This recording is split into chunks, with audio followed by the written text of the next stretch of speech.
DJ Event Planner will change the way you manage and run your business. Streamline all of your procedures and software into one easy-to-manage system. DJ Event Planner, the ultimate online planning tool.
Tonight's DJNTV show is sponsored in part by Electro Voice,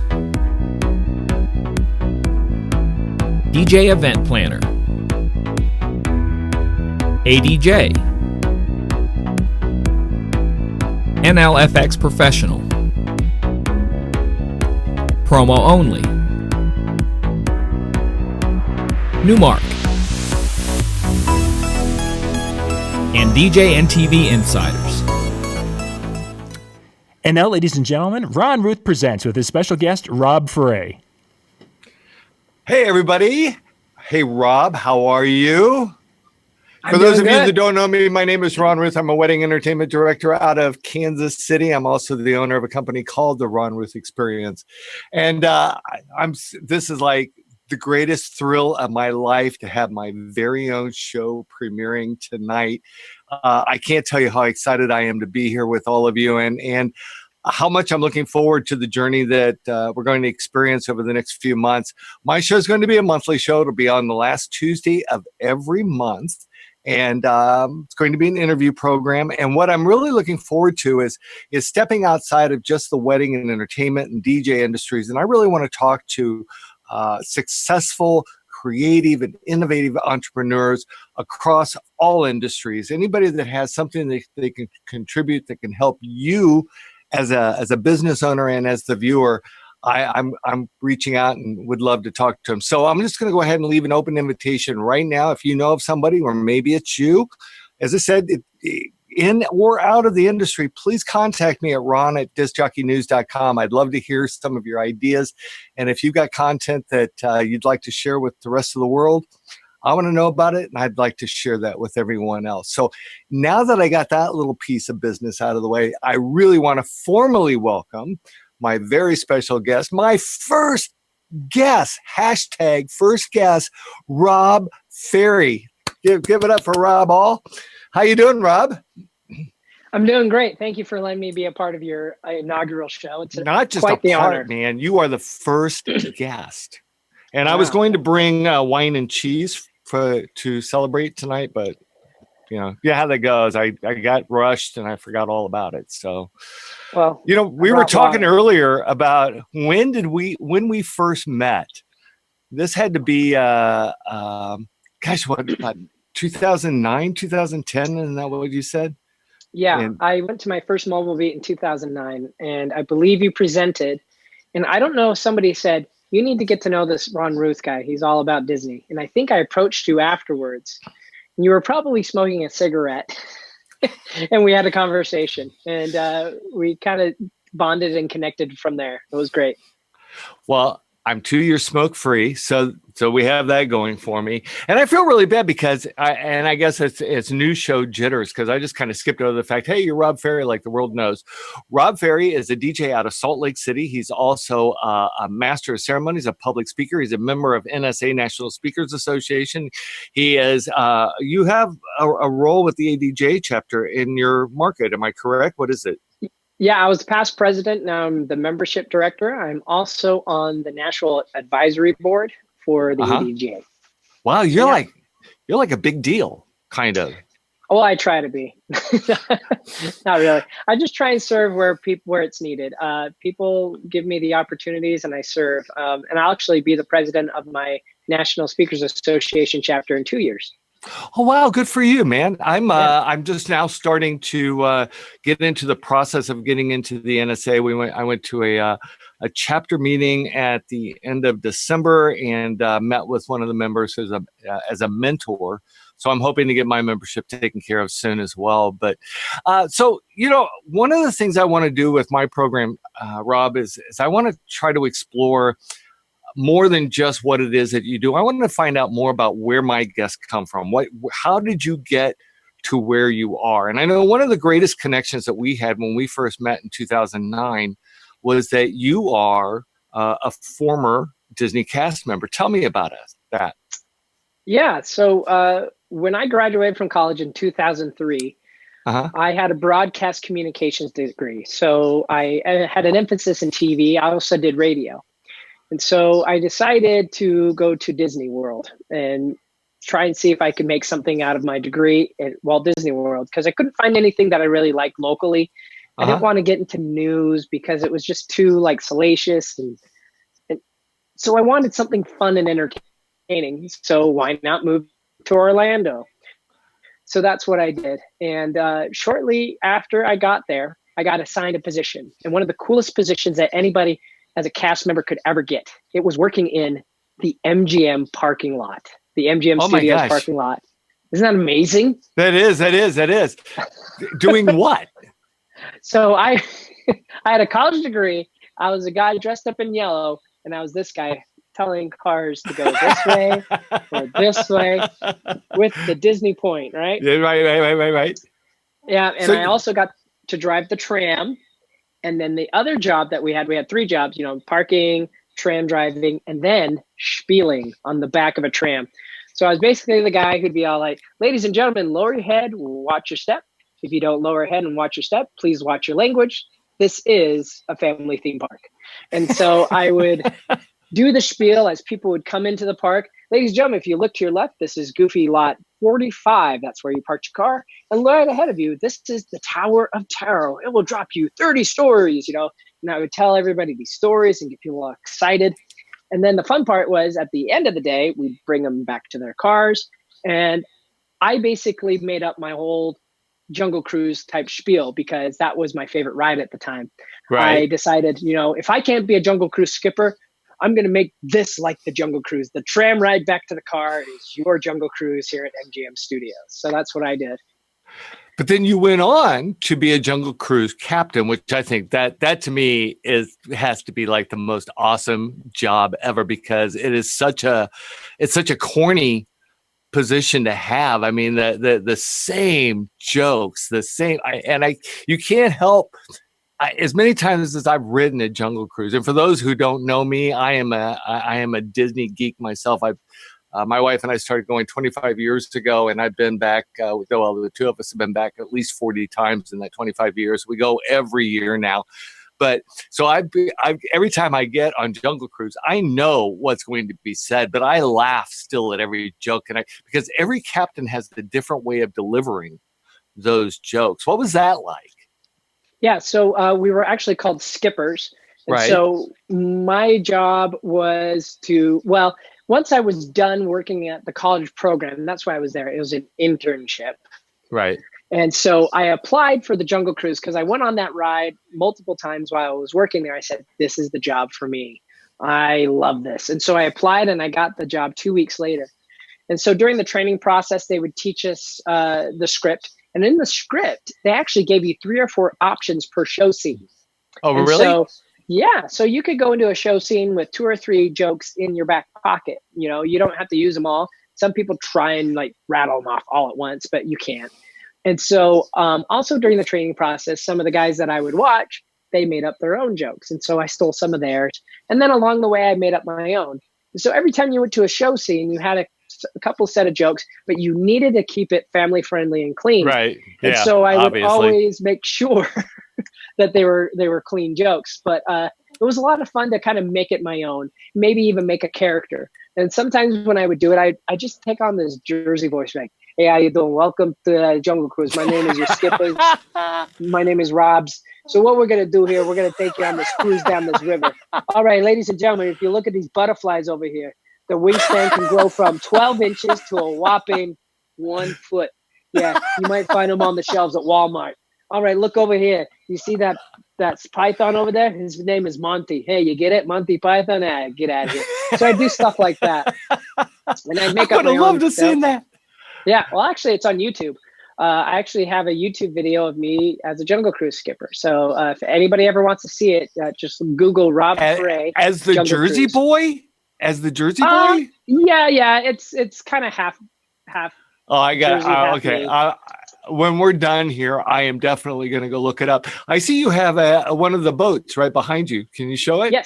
Yes. This right here is a Jungle Cruise boat. This was made by a fellow skipper. His name is William Babington, and he created these models. And this was limited edition, and so it's awesome, and it's pretty heavy, and it's quite nice. And so he made these, and as a cast member, you could purchase this. And I brought one home for myself. I do have Goofy right here as a Jungle Cruise skipper. Oh, that's cool. And in that closet right there, I actually have a Jungle Cruise skipper out. Really? Turn to costuming. Yeah. Wow. So I got to tell you, my favorite part of the jungle boat ride, Jungle Cruise ride, is that world phenomenon that very few people ever get an opportunity to see. The back of water. I mean, that has got to be backside of water. That is, wow. I mean, I've taken photos of the backside of water just because you just don't find that stuff just anywhere. No, but the thing is, it's very cool. You can often recreate that in your own home. You just got to be able to crane your neck around your water faucet at home. But it's not very often that the backside of water is that big and huge. I actually have a T-shirt talking about the backside of water. So in this room, I also have my Jungle Cruise poster. Shadow box. And so I have all these amazing things in here. You keep freezing up on me. Quit that. So that's all right. So I noticed you got all sorts of knickknacks behind you there. I was gonna show you some of mine. I'm getting ready for Valentine's Day. Let's see what you got here. I've got my Minnie and Mickey Valentine's Day, getting ready for that. And this is, you're not going to believe this. I swear, even though you worked for Disney, you have never, ever seen this before. This is, I call her Hooker Minnie. I bought Hooker Minnie, and look, she's even got little dollar signs on her vest. I bought this at the Las Vegas Disney store. It had to have been 10 years ago, back when they still had a Disney store in Caesar's Palace in the shopping center. And actually, the real name of it is Las Vegas Tacky Minnie. And I'm still trying to figure out how this ever got past Disney branding. I'm look at this and I go, this is just not. Can you imagine some 3-year-old dragging this through the through a store? Well, I don't know if she would ever hook up with this guy. He's way too classy for Hooker. Yeah, Dapper Dan and Mickey. So speaking of Dapper Dan, you might not. Are you a part of my group? It's called the Dapper DJ. Have you ever heard of this group? Did I invite you to it? No. Okay, well, I'll need to. Well, it's a group. It's called Dapper DJs. It's a Facebook forum. Basically, DJs love to show off their setups. You know, like, these are my speakers, these are my lights. But we never show off what we're wearing. And so this is a great forum for us to be like, hey, this is what I'm wearing tonight. Hey, any ideas on what bow ties I should buy? So it's a really great group. So if anybody wants, it's a little plug for my group. It's called the Dapper DJ. Dapper DJ. Okay. The Dapper DJ group. Sounds cool. All right. So I'm going to show you one more. All right. Let's see what else we got. Because this is kind of my pride here. Friend of mine found this on eBay, and it's it's a director Mickey, but it was, I think it was actually originally these were given to people that ran the stores in Walt Disney World, and the it was an award, and somebody had scraped off the nameplate, so I had a new one made, and I just thought it was really appropriate. But this is like really cool. This has got to be the ultimate Mickey statue, don't you think? Well, I'm sorry to burst your bubble, but I might have something even better than that. Better than this is the ultimate Mickey statue. This is what they call a Mousker Award, and it's not now, just. How do you earn that? Well, there's a great story behind this, and as you can see, there's my name right there, right on the plate, and it says, "Mousker Award goes to Rob Ferre for top props performance," and because of this award, I'm a DJ today. Isn't that crazy? So I do this magic show, and it's a silly little magic show called the Polish Magic Show. This is actually online too. If you Google Rob Ferre Polish Magic Show, this is where I did my magic show at the end of my college program. Because I won that award, the guy who was DJing that event approached me later on. His name was Elliot Hansen, and he was a Disney DJ. And he recruited me to be a part of his company, Electro Magic Productions. Wow. And that's how it all started for me. He saw a little talent in me, and he said, have you ever thought about being a DJ? And I told him, I was a DJ in college, but I just did radio. And he's like, no, an entertainment theme park DJ. And so I parlayed my magic show, my Mousker Award, into a career DJ. And Elliot really taught me all I needed to know about how to be an interactive DJ. I didn't start with weddings. No kidding. I didn't start in the clubs. I started DJing in theme parks. And one of the coolest jobs I had was working at Universal Studios. And this is kind of where I cut my teeth, not in the club. He put me in a queue line. So have you ever been to Universal Studios Orlando? Oh, absolutely. Absolutely. So do you know the Men in Black ride? Yes, I do. So some of that line or the queue goes outside. Right. And in the middle of the summer, when it's super crowded, I was DJing while people waited in line. So I had a captive audience, and I would do like interactive stuff. I would do interactive stuff, and I would repeat the same jokes every 20 or 30 minutes because I'd have a new audience. Oh, yeah. But it was a lot of fun, and this is kind of where I cut my teeth. I also DJ'd at Spider-Man. I DJ'd at Mel's Drive-In Diner. And then Elliot and I would DJ at Downtown Disney, doing interactive dance parties. And then later on, I got a job over at the Nickelodeon Hotel. And the Nickelodeon Hotel is where I got my basis for all my game show stuff. Wow, that's incredible, man. When did all of this start? When was the first year you started DJing there? So 2004 is when I moved to Orlando in January 2004. That. Yeah. And then he started training me that summer of 2004. And so that was my first summer of DJing was in 2004. So you've been DJing for, 14 years? Would that be about right? Yeah. And then, and then if you count college, that kind of, but not mobile DJing. I did some in college. So I was on the radio in college. A lot of people like to, but I didn't start getting paid to DJ until 2004. So that's when I became a professional DJ.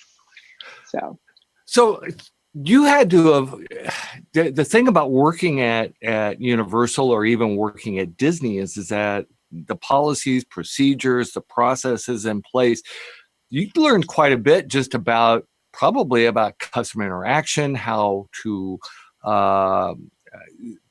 just how important it was that when you were on stage that you had to realize that you were in character at all times. Is that correct? I mean, did you play a character even as a DJ? Were you considered a cast member as a DJ? I guess maybe that's a better way of asking the question. Yeah. So when I worked at Universal Studios, I was a subcontracted DJ. And so I never had to go through their training process or anything like that. But we had to adhere to kind of like the standards that the DJ company had. Mm-hmm. But working for Disney, I had to go through what is called traditions. Right. And traditions is where they teach you the traditions of Disney, the methodology. And it was a full day class where we learned the history of Walt Disney, the history and also the methodology. And so when it came to Disney, for example, we all had this methodology that we were all on stage constantly. And if there was ever a job that wasn't our job, it was our job. So they do this thing called the Disney Scoop. Have you ever heard of this? Yes. So the Disney Scoop basically is like, if I'm walking and I see some trash and, it's a showkeeper's job, and the showkeeper is basically the guy with the broom and mop and whatever, their job was to clean that up. But if I saw it and I kept going, I wasn't doing my job either. So in full stride, I just pick it up and I throw it away. That's why that place stays so pristine, because everybody's doing their part to keep the show going. Yeah, and it's funny because going back to 2009, you said about my presentation. I remember it's fun, and I this just came to mind. I talked about. I believe I don't remember. I think I remember the numbers. I think in 2009 there was something like 35,000 employees or cast members, and I talked about how many of the 35,000 cast members were a part of the janitorial cast crew, and there was always this kind of like, 2,500. No, 35,000 people. And here's a really funny thing. Disney World hosts over 35 million annual visitors every year. 80% of them are return guests. Now, here's what's unique about that is that even though there's 35,000 cast members, I would venture to say there's also another, 45 million? I would say there were at least another 20 million visitors who are also part of that janitorial cast crew, because my wife and I are always picking up trash. Because good for you. It's just because the place, it's like you wouldn't go into somebody's home and throw your stuff throw your trash on the ground. You feel, because of the atmosphere Disney creates, you feel like you're in a place that requires your respect. And so it's not uncommon for us even to pick up pieces of trash, as we're walking through the park. And I see other people do it as well. So, it's just part of the magic of going to Disney. So if you can call picking up trash part of the magic. So, yeah. So when did you start your company, Rob? So I stayed in Orlando for about 3 years. I also forgot to tell you, I also worked at the Haunted Mansion. Once I graduated from the Jungle Cruise, I moved to the Haunted Mansion. And so I dabbled in all these different things, but I felt like I hit the ceiling in Orlando. I was kind of spinning my wheels, and I thought I could do all that I could. I didn't. I wish I could have stayed a little bit longer, but there was a girl I was chasing who I thought I'd marry. I didn't marry her.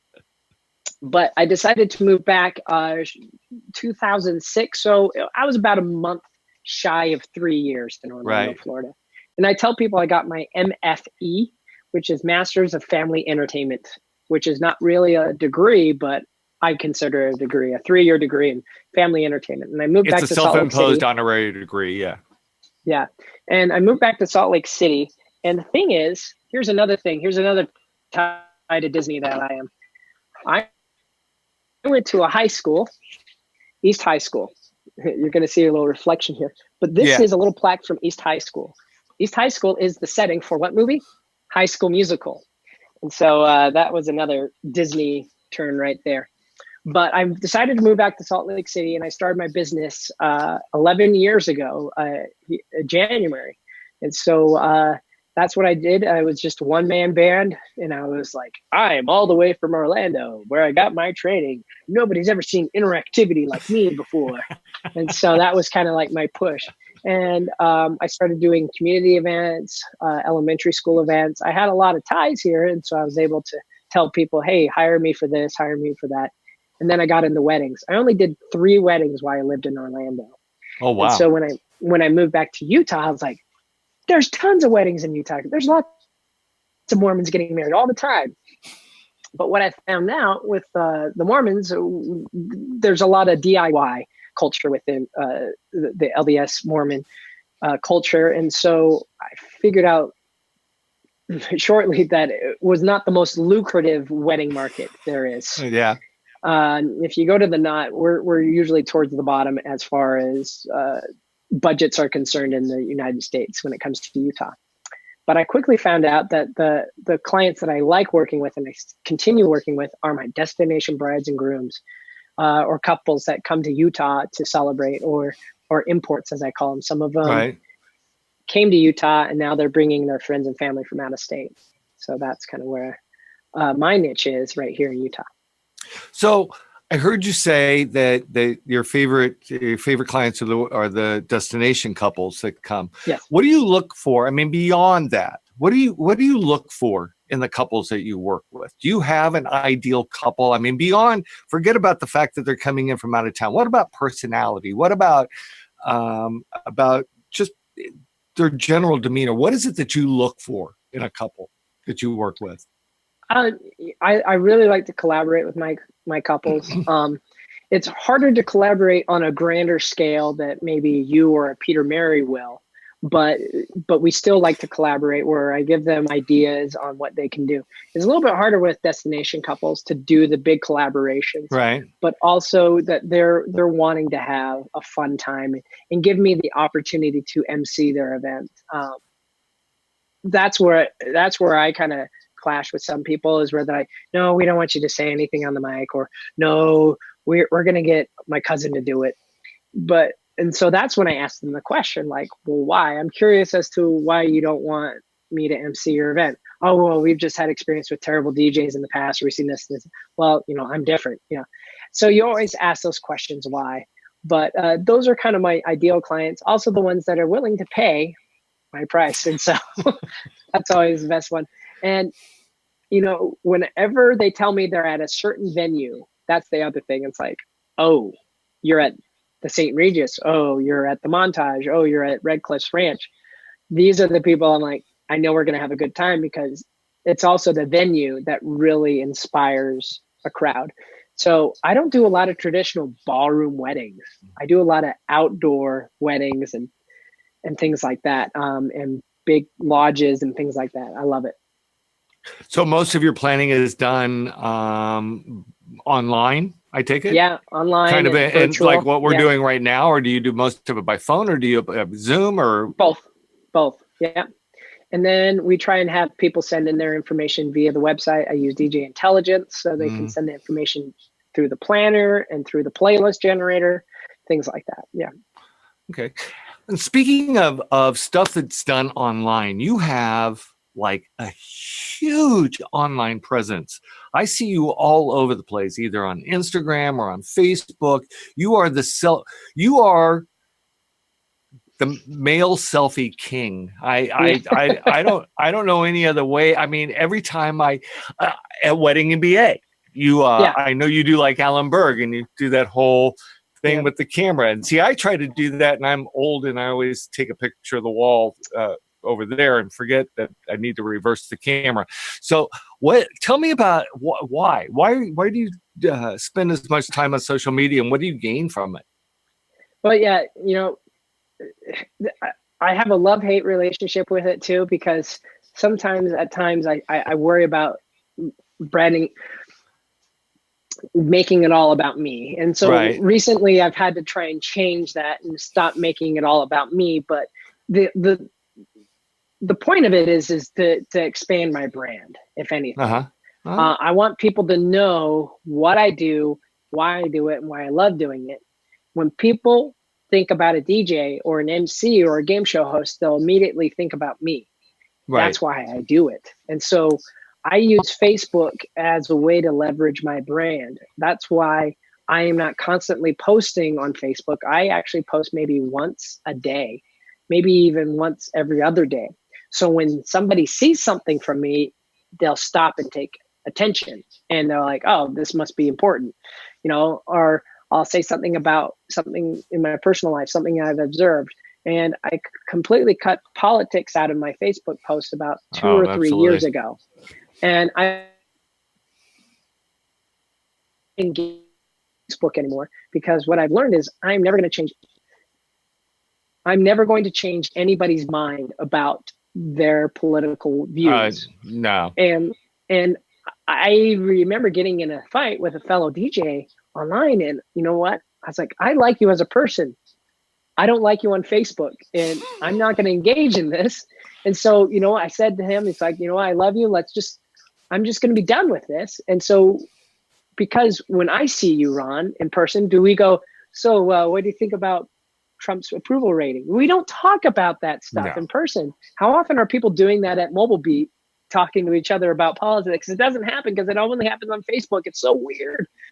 And so what's going to further my brand? Me taking things political. And I know some people are very passionate about things. Oh, absolutely. I am super passionate, right? But I think my efforts and my time is better spent, working on my business and expanding my brand. So Facebook is one, Instagram's another. Now on Instagram, I've done something unique this year where I'm doing a daily game show or a daily trivia. Oh yeah, it's daily trivia. It's Gamify Your Day with Rob Ferre. And basically on Instagram.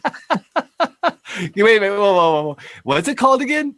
Gamify Your Day with Rob Ferre. Gamify Your Day with Rob Ferre. See, melodic. Yeah, I love it. I love it. Yeah, okay. It came to me one night, and basically my goal is to every day.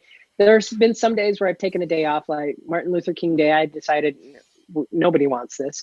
Or, when my wife was in the hospital, I wasn't going to be like, hey, my wife's in the hospital. By the way, who's this guy? I wasn't going to do that, so.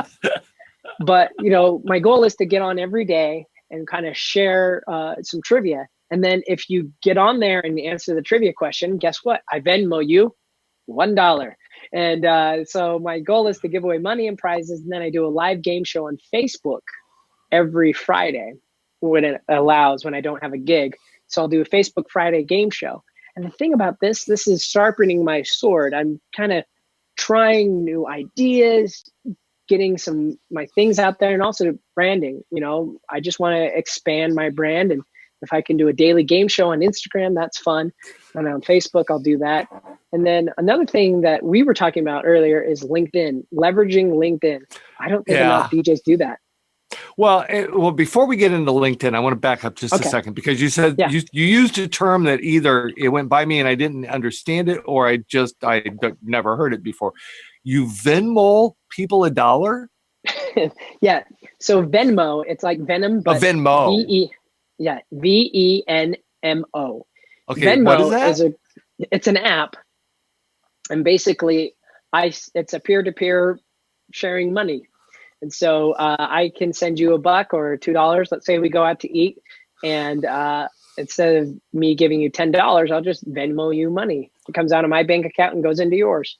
And so that's one way. Well, I've been seeing a lot of commercials recently for the credit cards are doing that now. I mean, wasn't it like during the holidays that a bunch of the credit cards started doing that? That, hey, you remember that $20 you owed me from a long time ago? Yeah. And you can just do it this way now, so you can get off my back. Yeah, they're making things easier. But it's called Venmo, and it's an app. Is it a free app? Yep. Okay, gotta have to check it out, man. No fees. So, pardon me. No fees. No fees. All right. Oh, no fees? That's even better. Hey, before we go to LinkedIn, I want to touch on one also. Being new at this, I let some things get by me just because I'm so excited of talking to you. I kind of forget. I want to go back for just a moment and talk about the Disney, what did you call it? The Disney school that you had to go through, the traditions. I think it's important for the people that are watching to understand that Disney traditions is something that is everybody. I don't care who you are, what position you hold within the company. Everybody has to go through Disney traditions, and the beauty of that is that means that everybody is operating on the same page. There, you don't have, well, you're gonna go off and do that. I'm an executive. I don't have to do that. I want you to go off and learn this thing. Everything Disney does, from through their service delivery process, courtesy, efficiency, show, safety, everything is top down and bottom up. The process is the same. It doesn't matter who you are as a cast member. Am I right? Yeah, it doesn't matter. Everybody's got to go. And so I think that's an important lesson for any business owner that has staff, is to understand that you need to. I know I've spoken in the past to groups about how to deliver extraordinary customer experiences. And it's great. I mean, I can get a crowd excited about, hey, this is the way we can go out. We can make customers happy, or we can turn them into higher paying clients and return clients and raving fans and all of that. But if there's no follow up from upper management to kind of make that work and turn it into something, then it becomes nothing more than a rah-rah meeting, and everybody leaves, and 20 minutes later, everybody's back to the way they used to be. Disney's not that way.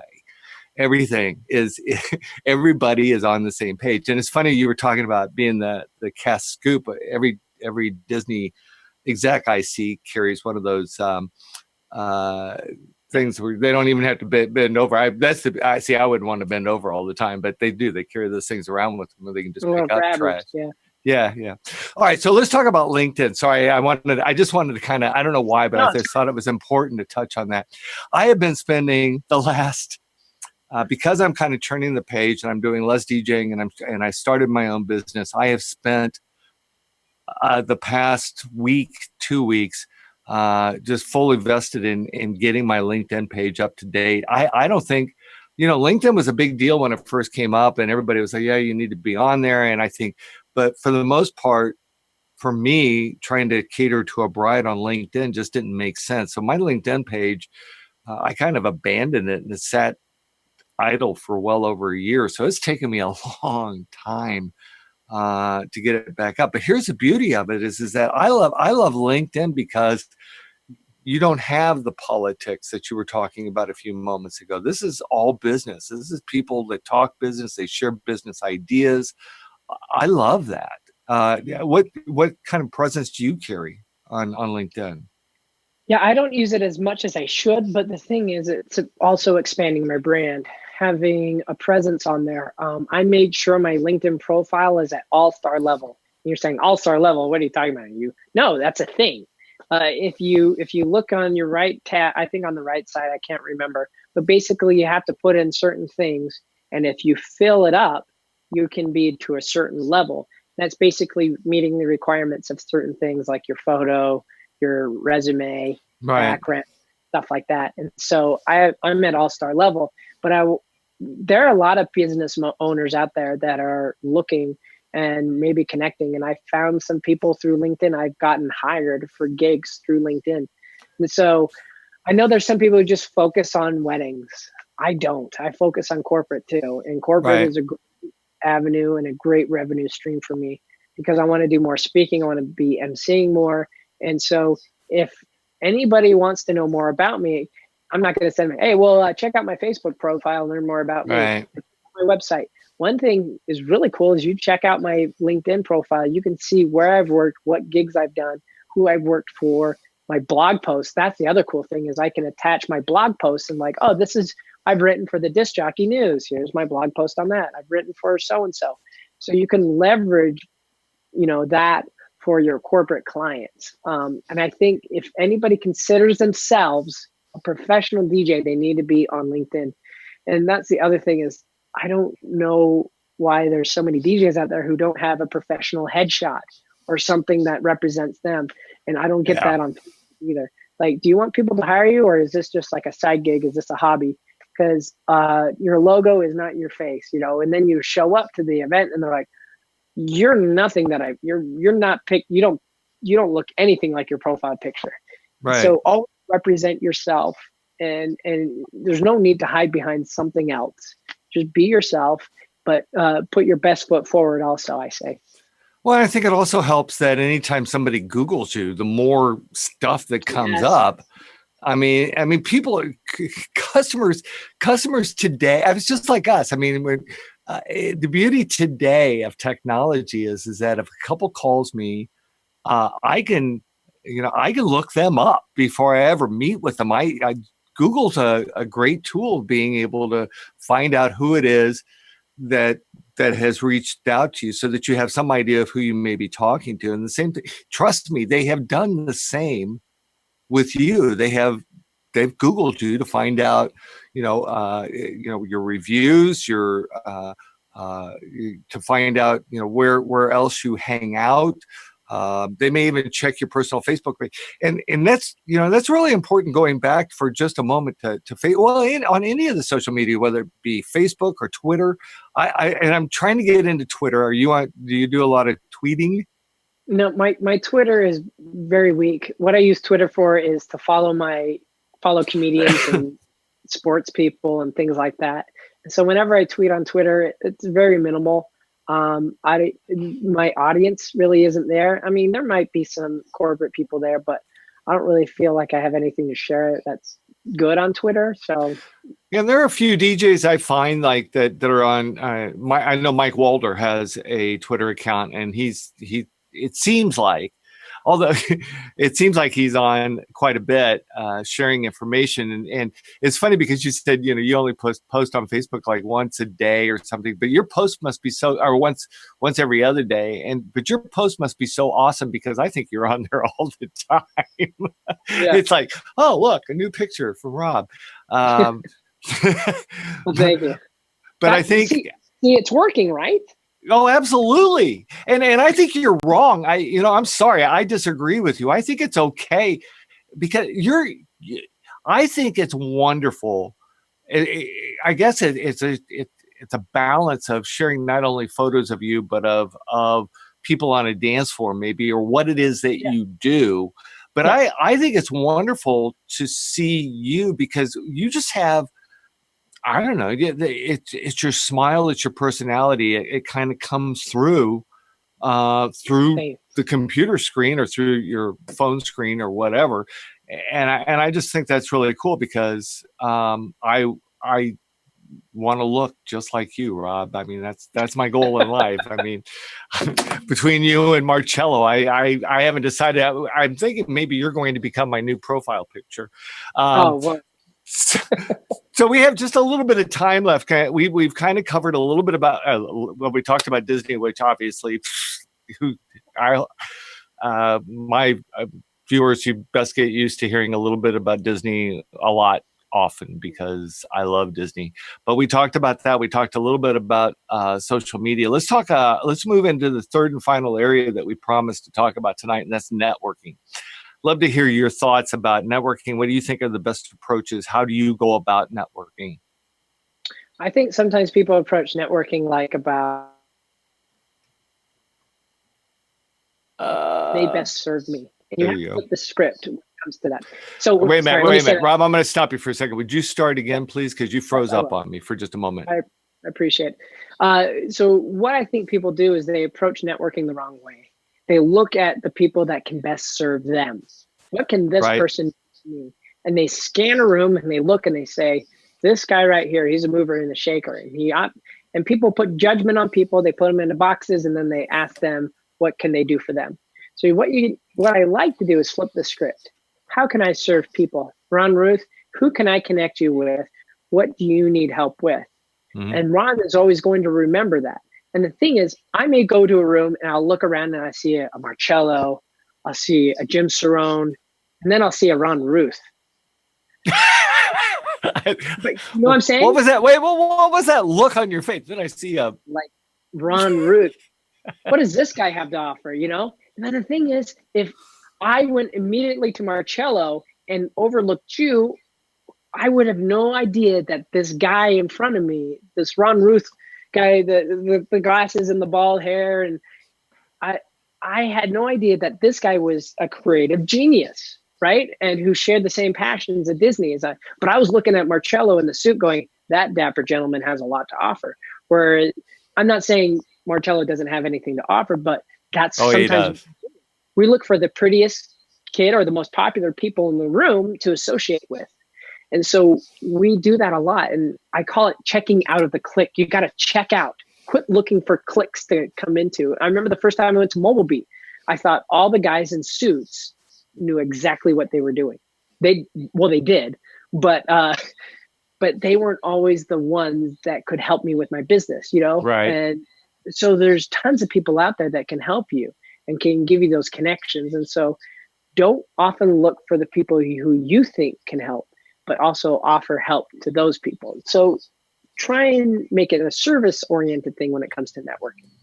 Well, and it's nothing more annoying than going to a networking event and then having somebody come up and saying, "Hey, got a card? Hey, got a Right. card? Hey, got a Right. card? Hey, how about this? Hey, want to go to coffee? Exactly. You want to sit down for a few minutes?" I remember, man, one of the most life changing. Well, life changing may be a little extreme, but one of the most incredible networking experiences I ever had was at a Mobile Beat conference, and Big Daddy Sean McKee, uh, this presence that you see. You're talking about somebody that stands out. I mean, he walks through a room and it's like Moses, and the waters divide, and people are just the adulation. I didn't know who this guy was. And so one day I went up and I introduced myself and I said, "Would you like to have a cup of coffee?"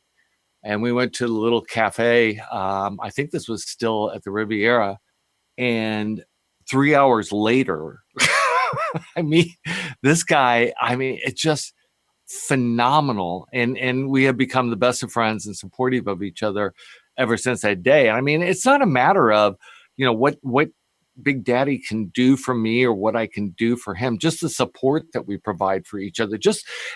I'm a huge believer. Tell me if you believe this as well. I am a huge believer in mentorship, finding a mentor rather than relying on people on Facebook all the time for answers. I believe that it's more important to have somebody that you can go to and can actually guide you and help you in that way. Do you agree? Oh yeah. One of in relation to your story, I went to Mobile Beat and I saw Rob Peters present, and he talked about kids events. And after his presentation, as he concluded, he said, "I will meet with you and I will, divulge my secrets. All you got to do is buy me a cup of coffee, and I hey, love Rob. hey, Yeah. and he's in Boston, and buy me a cup of coffee." And so I bought him a cup of coffee, and it was one of the best conversations I ever had. And then in relation to that, another mentor of mine, Scott Favor, I saw him at Oh Mobile yeah. Beat, same year as you, but I thought that guy was all out cheesy goodness. I mean, I was like, who is this guy Smiley? Why is he so happy all the time? And as I got to know him, he's been very good at preaching out and being very supportive and great person to bounce ideas off of. And the thing is, the more you bounce ideas off of each other, Right. you're giving each other ideas. We are at Scott Favor and I are at Wedding MBA, and I'm showing. Sorry about that. Scott Favor and I were bouncing ideas off our game shows together, and we were creating game shows together and giving each other better ideas. And so, I think it's the same thing with you. I will never forget that you were the ones that introduced me to Shannon at Wedding MBA, and because of that, I'm very indebted to you. And so, if you ever come up to me and say, "Hey, I want an introduction," I will try and do my best to give you that introduction. But see, and it's funny because Peter Mary introduced me to Shannon. So, right. So it's just it. And I don't know who introduced Peter to Shannon, but I'm sure there was somebody. But to me, it's always been. I would much rather have someone. I would much rather find someone to be that has been successful at what they do to help me be successful at what I do. That's going to be, especially if it's something similar. You were talking about you and Scott Favor. It's so much easier and nicer to be able to sit down and Scott Favor, by the way, oh my gosh, the guy used to, breakfast with the game master at like 6:00 in the morning in Vegas. And this guy has more energy than, oh my God, it's like, He wakes up holy at like cow. 3 a.m. It's like, calm down, Scott. Yeah. It's okay. It's okay. He's on But roller skates. yeah. And the churn and the woo and all, I mean, the guy is just phenomenal. But it is really nice to be able to look back on these individuals and say, like with Peter is perhaps my biggest mentor as far as helping me with almost everything I do in weddings because he's so good at it. And I try to be helpful to other DJs that come to me and say, but here's the thing too. And I think, Rob, I just want to touch on this and then we're going to move on. But I think it's important when you're in the networking. Another way of looking at it is don't always come to people with your hands open. Always, if you're going to come for something, come with an idea of your own. It's unfortunate that that we're in a very creative industry, but there are so many uncreative people in this that aren't even trying to be creative. It's like, hey, I have a wedding and they want me to do this thing. How do I do it?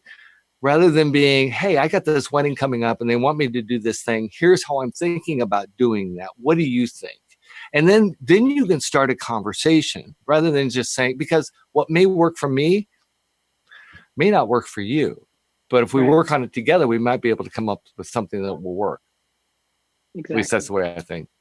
So let's talk about, we got just a couple minutes and I want to talk about the other favorite thing that we both do, and that's improv, and how important that is to how I think it's important to wedding DJs, or actually to DJs in general.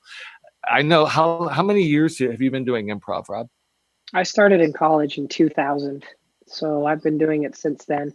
I didn't do a lot of it while I was living in Orlando, but I actually formed an improv group with a bunch of improv with jungle strippers called the Hippos.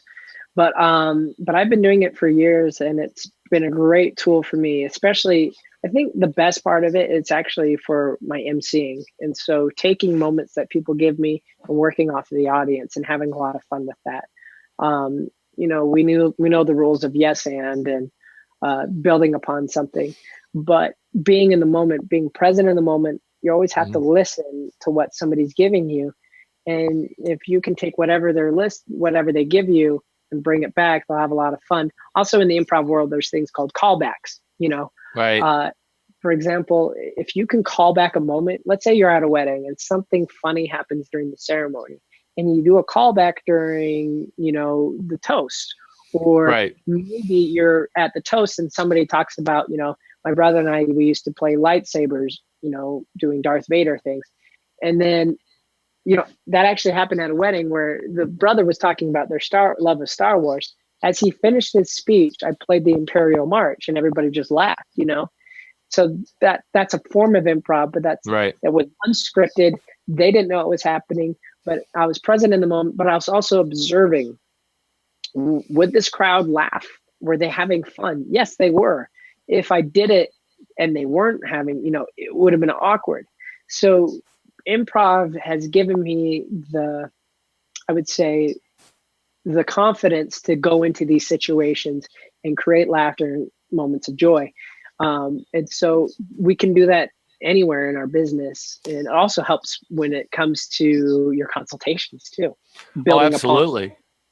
Well, and you said confidence, which is another way of saying it helps you step outside of your comfort zone. It gives you that ability to be able to say, I know that seems cliche just saying it, but and most people a lot of people seem to think that they already operate outside of their comfort zone. Trust me, and until you actually do improv for the first time, you don't know what it's like to actually kind of just step out and go, ooh, this is different.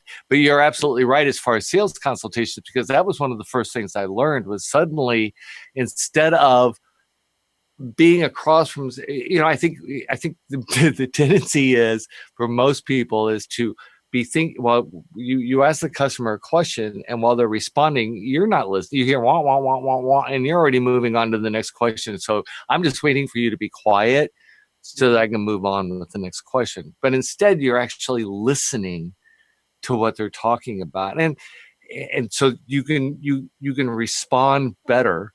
You're going to have better answers for them in the long run. And you're going to be able to make a connection that's going to hopefully seal the deal for you. Yeah, exactly. And I've also learned, these type of things also in the creative, the entertainment experience that Bill Herman talks about. Bill Herman, yeah. Building upon what they give you. And sometimes you're pitching ideas and kind of giving them some ideas that are out of the box. And that's what improv is all about. Absolutely. Well, and I also believe that pitching those ideas kind of further reinforces your position as an authority at what it is that you do, which makes it much easier for people to put their trust in you and to again, that's part of improv is that if you're listening and responding, you're developing a sense of trust between the cast members on stage at the same time as well. So well, you know what, I'm a little we've actually gone over time, and evidently John has decided that we're going to do a telethon. Attention, Kmart shoppers, the store will be closing in 30 seconds. I thought maybe at this point, Rob and I were going to be able to start raising money and use that app. What's that app called again, Rob? Venmo. We could start using that app to collect money for for us for our next trip to Disney World. When are you going back, Rob, or how often do you go back? So Elliot, my mentor, he lives down there. Right. We've been talking about going back down there and maybe having him book me on a cruise. He actually, I think that would be fun to do. But I try and go back as often as I can. We go at least once a year. So yeah, I got to wait until September or October, somewhere in that general area. So, well, you're going to be speaking at Wedding MBA again. That's going to be in November this time. Okay. Yeah. And what, you got anything else coming up that you want to share with the world?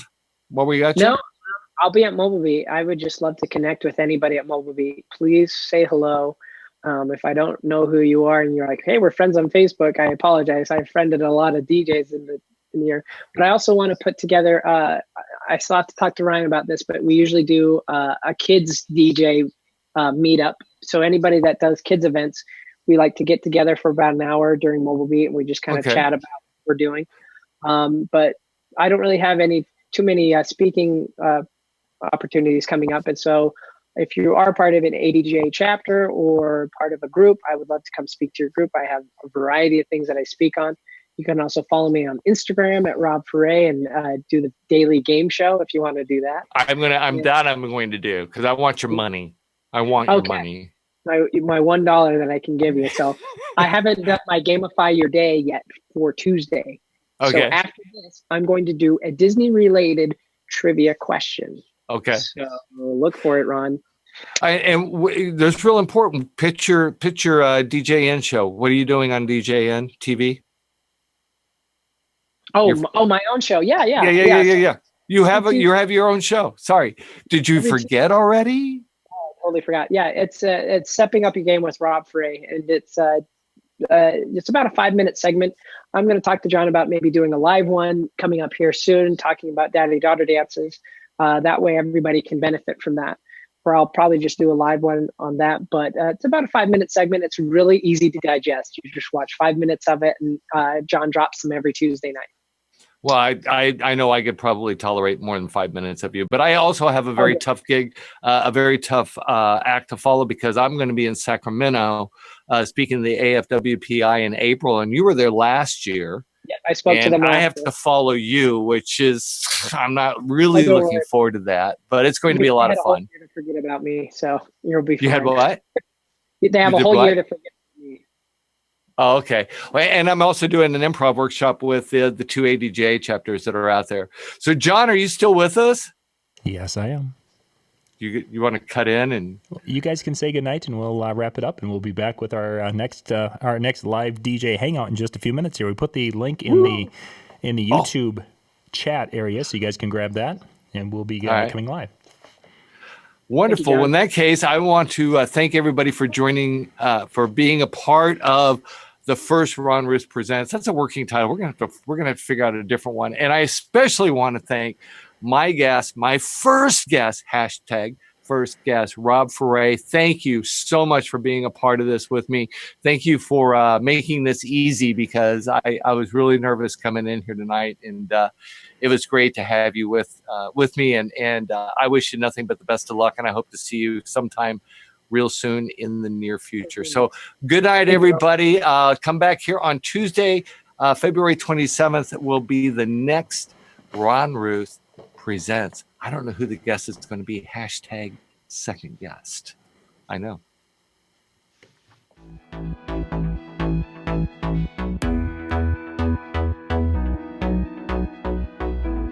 Tonight's DJNTV show is sponsored in part by Electro Voice,